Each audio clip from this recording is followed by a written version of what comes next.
Excellent après-midi à toutes et à tous et bienvenue à cette grande édition du journal à langue française. Vous êtes en compagnie de Patrick Milidandi. Tout de suite, les titres. Cérémonie de collation de grades académiques à l'Université africaine de leadership par le président de la République, Paul Kagame. La Banque nationale du Rwanda célèbre ses 60 ans en présence du Premier ministre Edouard Ngirente. Les opérateurs privés qui travaillent dans le secteur hospitalier estiment que le respect des principes de l'égalité du genre contribue largement à l'augmentation de la production au travail.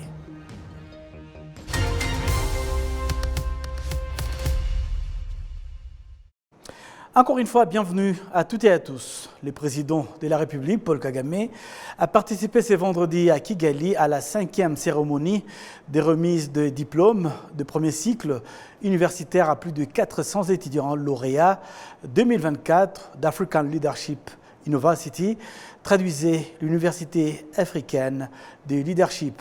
Kassim Youssouf nous fait le point. Lors de sa 5e cérémonie de collation de grade universitaire à ses lauréats 2024, African Leadership University a attribué au président Kagame une distinction de mérite en tant que dirigeant modèle dans la promotion des activités visant la création d'emplois pour les Rwandais et d'autres ressortissants des pays étrangers. Le fondateur et vice-recteur d'African Leadership University, Fred Swaniker, a, dans son allocution, indiqué que tout comme les jeunes leaders présents à cette cérémonie, il a personnellement beaucoup appris sur le leadership grâce au président Paul Kagame, qui aussi a fait savoir que le Rwanda est fier d'accueillir African Leadership University et qu'il est privilégié d'accueillir un grand nombre d'étudiants en provenance d'un peu partout sur le continent. Success is never the result of individual effort alone. Le succès ne résulte jamais uniquement des efforts individuels. Il est tout aussi important d'avoir un bon système de soutien et bien sûr, nous ne serions pas là sans le leadership de Fred Swaniker.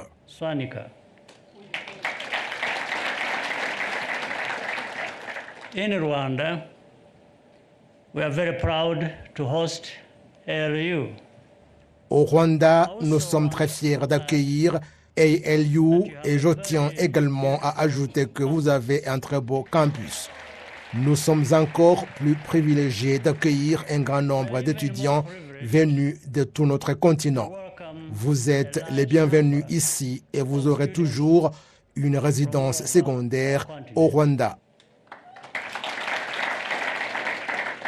You are welcome here, and you always have a second home in Rwanda.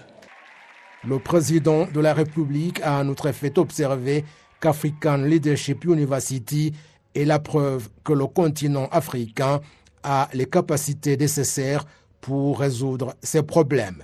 This one-of-a-kind institution is a reminder to all of us that in Africa we have the means to solve our problems. Une telle institution nous rappelle tous qu'en Afrique, nous avons les moyens pour résoudre nos problèmes. La vérité qui n'est pas confortable est que nous comptons trop sur les autres pour nous dire quoi faire et le plus souvent, nous payons un lourd tribut en conséquence. Nous devons assumer la responsabilité de ce qui nous appartient et nous ressentons l'urgence de le faire. Tout commence par la façon dont nous enseignons à nos enfants et façonnons leur état d'esprit et leur sens de l'appropriation de l'avenir de l'Afrique. And shape their mindsets and a sense of ownership for Africa's future. Certains des lauréats 2024 d'African Leadership University sont heureux que les dirigeants africains continuent à mettre en place de telles institutions qui aident les jeunes à réfléchir notamment sur la création d'emplois. J'ai fait Global Challenges défis mondiaux, mais je me suis spécialisée dans la conservation de la nature. Dans l'avenir, d'abord, la conservation, c'est dans notre vie quotidienne. Et ça a vraiment de l'importance parce qu'il y a beaucoup de problèmes environnementaux que nous subissons dans notre société présentement. Et c'est tellement important parce que la conservation, moi je peux dire que ça commence à la maison.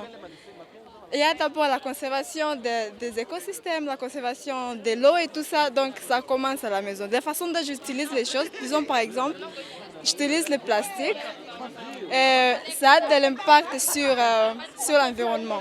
Quand j'utilise ça chaque jour sans pour autant bien gérer mes déchets, ça a de l'impact. Alors c'est là où la conservation vient pour résoudre tous ces problèmes. Donc il y a des gens qui pensent que la conservation c'est juste pour les animaux dans le parc ou soit les plantes, mais ça commence à la maison et ça nous affecte nous tous. Si par exemple nos eaux sont polluées, l'air est pollué, ça va nous affecter.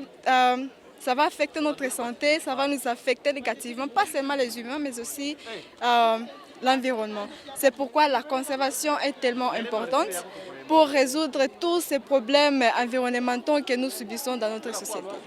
L'entrepreneuriat, c'est vraiment une bonne chose. Dit que d'abord, nous sommes en Afrique et la majorité de la population africaine est jeune. Donc nous avons besoin de l'entrepreneuriat pour résoudre différents problèmes que nous avons dans nos sociétés. Par exemple, il y a des problèmes, par exemple, il y a la famine. Et s'il y a des jeunes qui sont engagés dans l'agriculture, ça peut aider à résoudre ces problèmes-là. Par exemple, il y a des jeunes qui sont plus passionnés par la santé et tout, mais s'ils entreprennent quelque chose dans le domaine de la santé, ça peut aider leur communauté, mais aussi leur continent. C'est pourquoi l'entrepreneuriat est tellement important.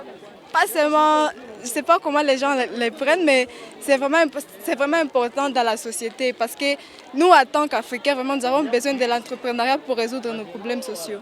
Fred Swaniker, fondateur et vice-recteur d'African Leadership University, a félicité le président Kagame pour être une excellente source d'inspiration en matière de bonne gouvernance.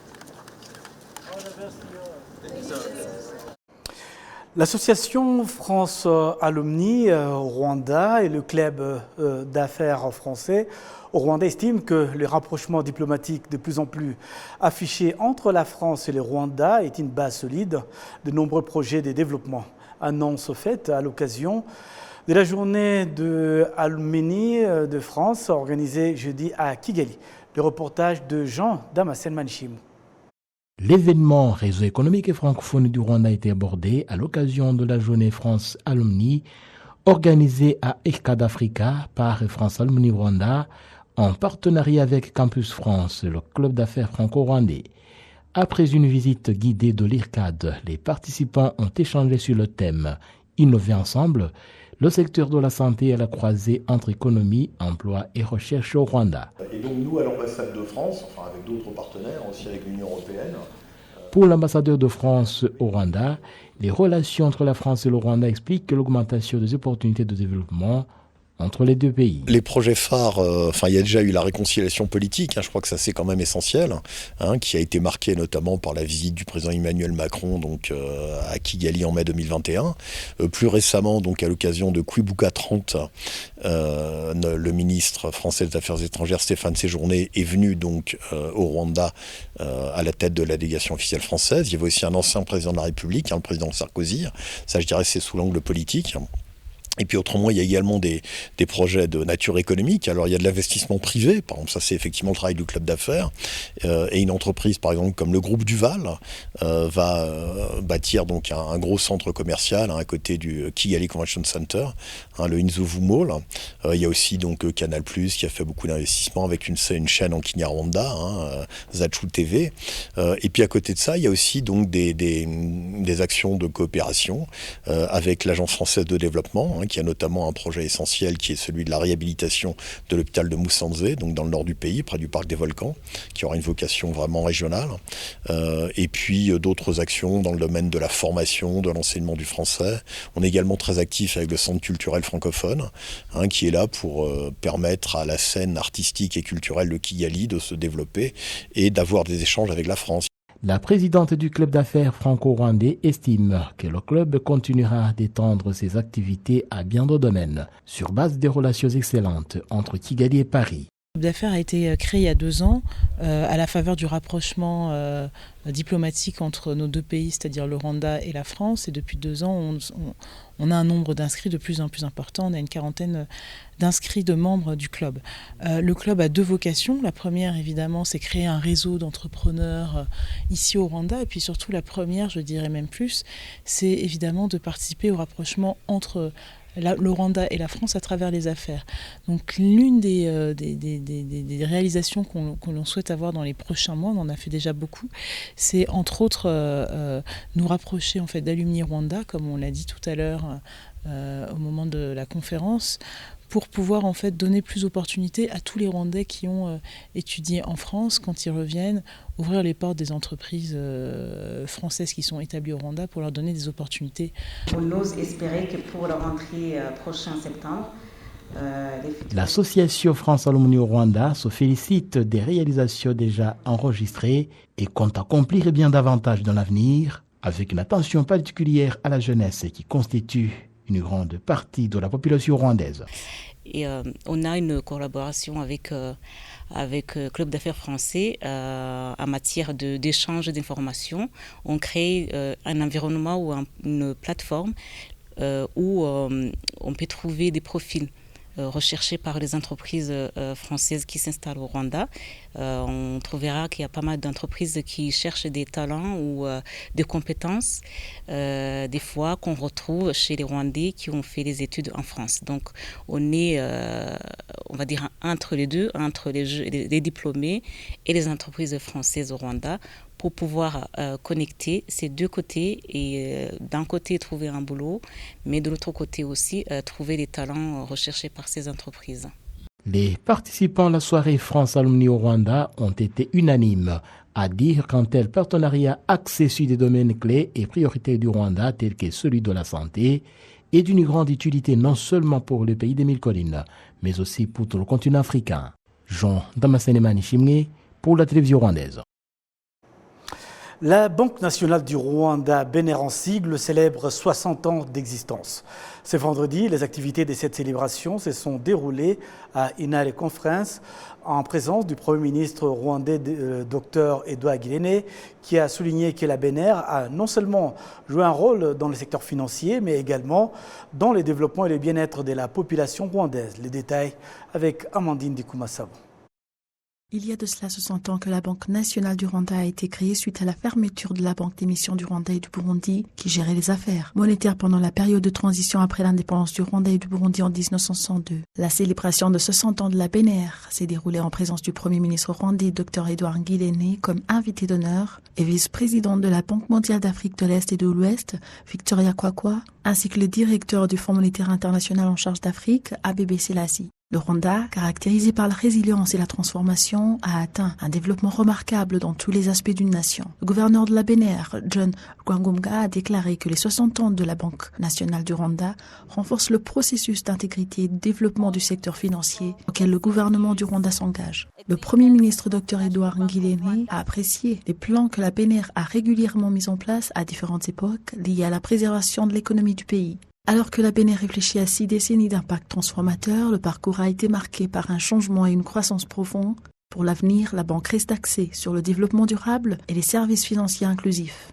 Amandine Dikoumassabo, télévision rwandaise.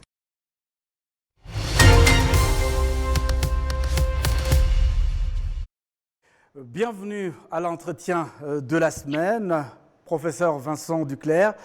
Vous êtes historien, chercheur et ancien directeur du CESPRA et vous avez co-signé donc, avec plusieurs autres universitaires, historiens, chercheurs et grands reporters, donc autres militants contre le négationnisme, un article d'opinion dans Jeune Afrique et Le Point intitulé « Rwanda Classified, une enquête à charge ». Alors que donc 50 journalistes dans 11 pays avaient publié la semaine dernière une série d'articles très agressifs contre le Rwanda dans des grands journaux, principalement en Europe, dépeignant le Rwanda en régime répressif, mais extrêmement soucié de son image. Vous avez choisi de faire entendre un autre son de cloche. Pourquoi, Vincent déclare avoir fait ce choix? Alors, ce choix, et qu'on s'entende bien, le régime de la République du Rwanda, je veux dire, doit être analysé, critiqué si nécessaire, comme tout régime politique dans le monde. Et donc, nous ne sommes pas du tout hostiles, hein, tous ceux qui ont signé à la critique, à l'exercice.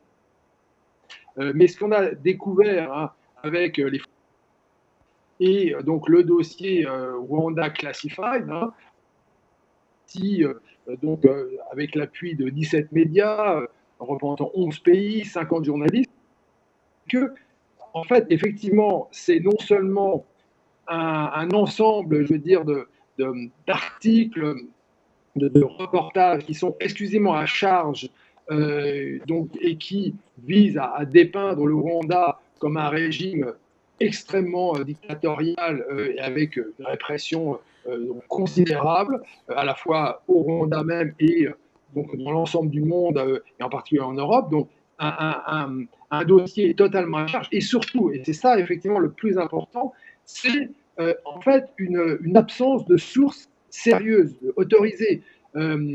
Lorsque l'on mène comme ça des enquêtes extrêmement ciblées contre un régime en particulier, on se doit d'apporter des informations nombreuses, vérifiées, croisées, et on a constaté à plusieurs, donc universitaires, reporters, en fait, on a réalisé chacun dans notre coin en lisant donc les Forbidden Stories, on a réalisé que c'était vraiment un dossier, comme on dit, ni fait ni à faire, et que ça posait un problème de méthode majeur qui réunit au fond les historiens et les journalistes, car les deux communautés ont à cœur d'établir les faits.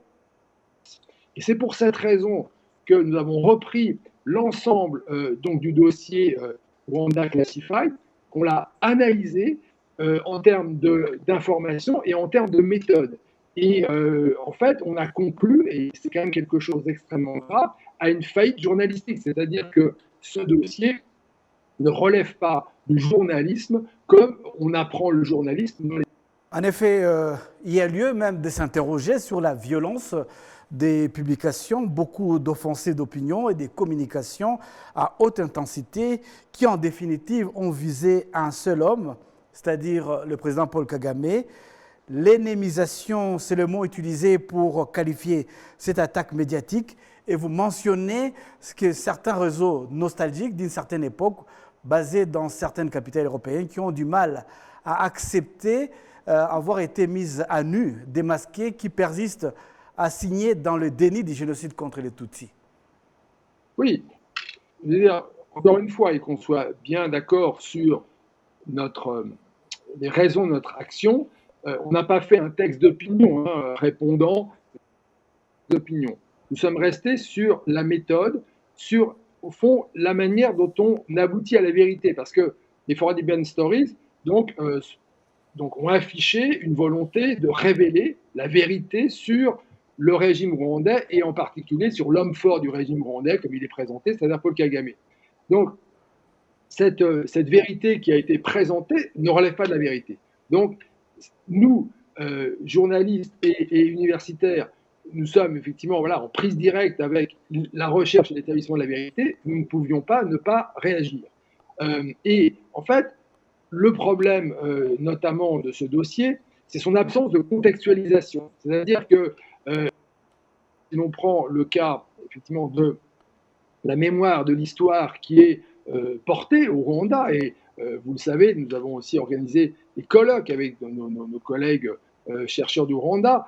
Il y a tout un travail qui est mené, donc aussi avec le ministère de l'Unité nationale et l'engagement civique, avec les archives, avec Ibuka. Donc il y a beaucoup de recherches qui sont menées donc au Rwanda et qui montrent qu'il est nécessaire, je veux dire, de travailler sur le génocide. Ce n'est pas de l'instrumentalisation comme c'est présenté dans le dossier des Forbidden Stories.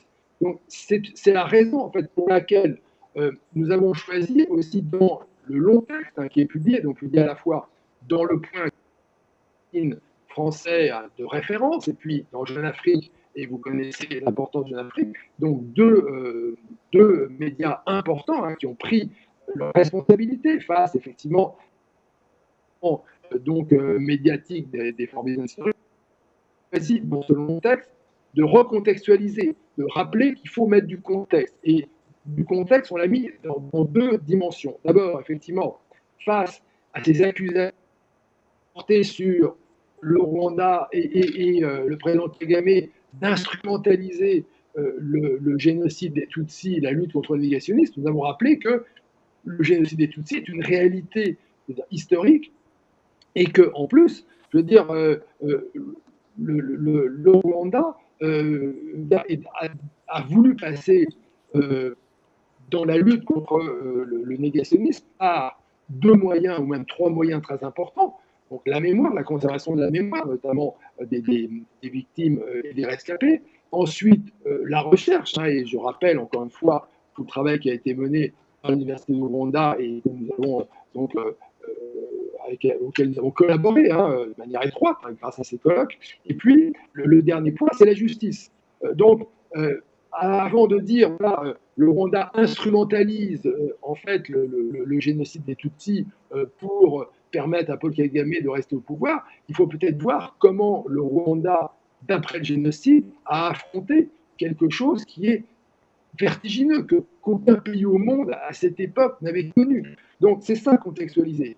La deuxième contextualisation, c'est le processus qui a visé Paul Kagame lui-même d'émisation. Donc en fait, ça, c'est un concept que moi j'ai installé dans mon livre qui est paru en janvier 2024 et pour lequel je me viens interroger. Souvenez-vous, donc la France face au génocide des Tutsis, la Ve République. En fait, dès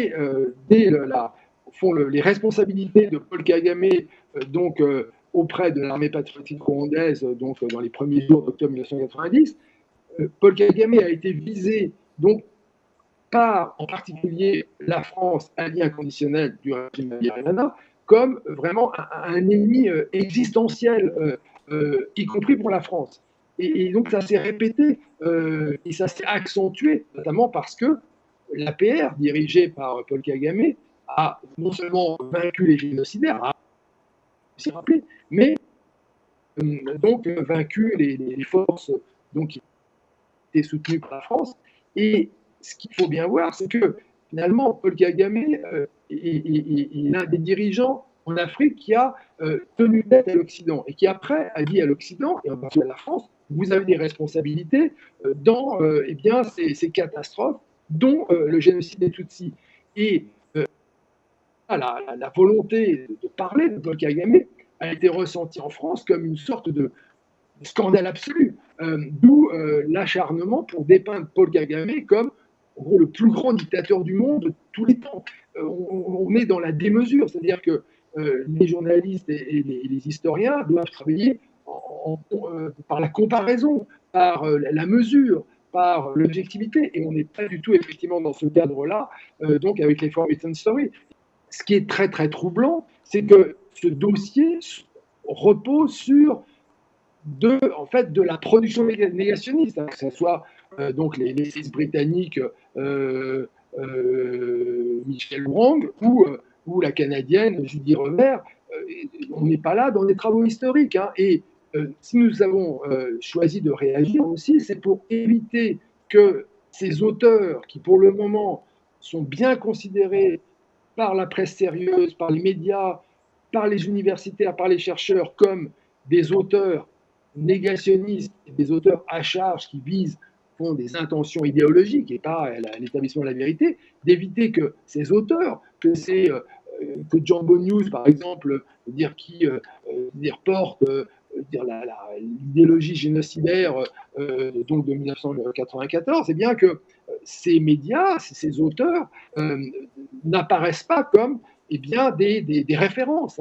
Et c'était ça le danger aussi, c'est-à-dire avec un tel consortium, visant à dire la vérité cachée, eh bien, on risquait d'avoir comme ça, désormais, des auteurs négationnistes présentés comme des références en matière journalistique. Justement, professeur Duclercq, vous indiquez dans votre article, juste pour vous compléter, je cite, « Habitués au travail scientifique et à l'indépendance de l'enquête, nous ne pouvons laisser se diffuser sans réagir un dossier qui déconsidère les exigences que nous mettons dans l'exercice de la connaissance. » Oui, écoutez, vous avez là vraiment, je vous remercie, cité le passage le plus important du dossier. C'est-à-dire que ce qui explique pourquoi nous sommes intervenus. Nous sommes intervenus sur ces questions méthodologiques, éthiques. Il se trouve que, je veux dire, elles viennent en soutien au Rwanda, et je veux dire, c'est important, mais le point de départ, si vous voulez, c'est, je veux dire, d'agir sur le plan de la vérité. Et je dois dire que depuis que, après la fin du rapport dont j'ai présidé la commission, le rapport Duclercq, nous avons commencé notre travail avec les chercheurs du Rwanda, et je dois témoigner du fait qu'il y a une exigence de vérité de la communauté intellectuelle, des chercheurs, des archivistes du Rwanda, et donc nous sommes sur un terrain commun. Et c'est pour cela aussi que nous sommes battus, pour dire aussi que le Rwanda, je veux dire, n'était pas, je veux dire, cette dictature aux dimensions phénoménales présentée sans preuve dans le dossier des Forbidden Stories. Donc, il y a une exigence éthique que nous partageons avec nos collègues du Rwanda, que nous partageons avec nos collègues de Belgique, d'Europe. C'est une exigence éthique, je veux dire, de fonder des accusations aussi graves sur des faits vérifiés, authentifiés, croisés. Et là, ce n'est absolument pas le cas de Forbidden Stories. Et il faut dénoncer ce scandale journalistique comme nous l'avons fait. Oui, professeur Vincent Duclercq, en finale, comment peut-on qualifier cette enquête Rwanda Classified de la série Forbidden Stories? Comment on peut le qualifier? On l'a dit, c'est une fête journalistique, et puis c'est la poursuite, je veux dire, de ce processus d'ennemisation, c'est-à-dire de transformer Paul Kagame, je veux dire, en un monstre politique, en un dirigeant d'une dictature absolue. Pourquoi Et là, c'est ce qu'on a dit au début du texte. C'est parce que Paul Kagame, en fait, a rappelé à l'Europe, à l'Occident, eh bien, leur responsabilité dans le génocide des Tutsis. Paul Kagame, avec aussi sa détermination, c'est une voix de l'Afrique. Une voix de l'Afrique, et l'Afrique doit se faire entendre. C'est absolument essentiel. Je veux dire, la voix de l'Afrique ne passe pas par l'Europe ou l'Occident. Et je pense que c'est ça, effectivement. C'est ce qu'on reproche, ce groupe qui aussi, je veux dire, a tout tenté pour empêcher que Emmanuel Macron prononce un discours à Kigali le 27 mai 2021. Tout ce réseau, ou ces réseaux, en fait, visent aussi à maintenir une vision de l'Afrique, une vision qu'on peut qualifier de raciste, dans laquelle, eh bien, les Africains n'ont pas le droit à la parole. Et Paul Kagame a pris la parole avec beaucoup, je veux dire, de force, depuis qu'il a mené les armées du Front patriotique rwandais. Et ça, je crois que c'est vraiment quelque chose que bien tous ces réseaux ne peuvent pas accepter. Et donc s'acharne sur un homme. Voilà, c'est précisément, je pense, la raison fondamentale. Donc, vous voyez, tout ça, c'est un très long combat, comme effectivement ce qui se passe au Congo, qui relève aussi de la poursuite du génocide contre les Tutsis du Congo, les Banyamulenge. Donc, on est aussi dans l'histoire longue, et notre rôle là, dans le travail que nous avons mené dans ce texte long de déconstruction d'une entreprise, je veux dire, à charge, eh bien, c'était aussi de recontextualiser, de remettre tout ça dans une histoire et un cadre large pour bien faire comprendre finalement à nos contemporains ces enjeux et le fait que le Rwanda ne peut pas, je veux dire, être traité de cette manière-là. Merci à vous, professeur Vincent Duclerc. Je rappelle que vous êtes historien, chercheur et ancien directeur du CESPRA. Et merci d'avoir accepté de répondre à l'invitation de la télévision rwandaise à l'entretien de la semaine.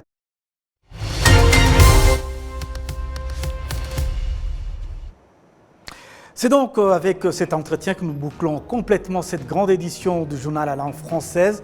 Merci de votre aimable attention. Excellent week-end à toutes et à tous.